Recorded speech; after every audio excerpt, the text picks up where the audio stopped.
My friends have some funny travel stories. I have a friend who went to Egypt with her dad when she was a little girl, and they were at the pyramids. And a guy came up to them, and he started trying to barter with the dad to buy the little girl for camels.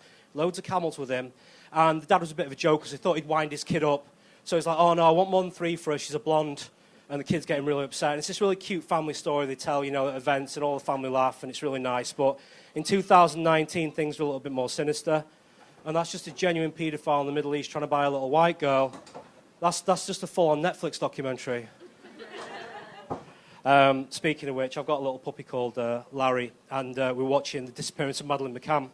And, yeah, the evidence dog started barking on screen, and my little dog started barking as well. I thought, that's really sweet, but it's been 15 years. You're not going to help find her now.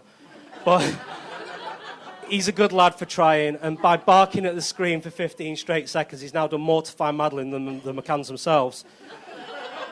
Ooh. So I've got a lot of friends in Doncaster. I go to them for advice sometimes. I said to a friend of mine, I'm struggling to sleep at night. I've got insomnia.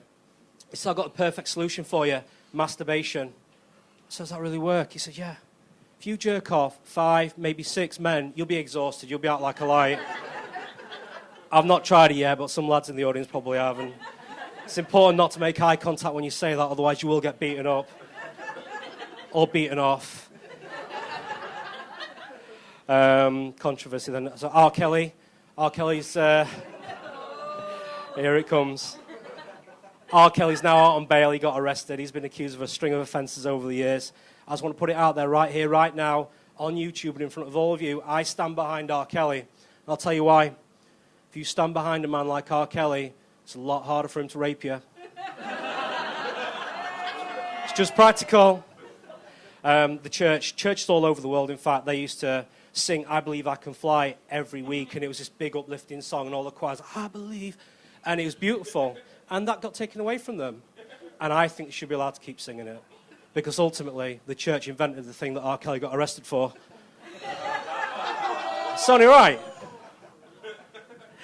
I've got a friend who's doing really well back home. He's a doctor. He studied for 7 years. I don't get his life choices. He studied for 7 years just so he could put on a rubber glove, lube up his fingers, and just stick them in patients every day, which is pretty much all he does. And he's a coma doctor, so I really don't understand, but I don't ask any questions, and neither do his patients. I've been on Instagram a long time. When I started on Instagram, it used to be really innocent. It was all about pictures of food, travel pictures. And then over years, it's become more about attention-seeking. It's just been boobs, boobs, boobs. I heard if it gets any worse, it's going to be called mammogram. At which point, my creepy doctor friend will join, I'm sure.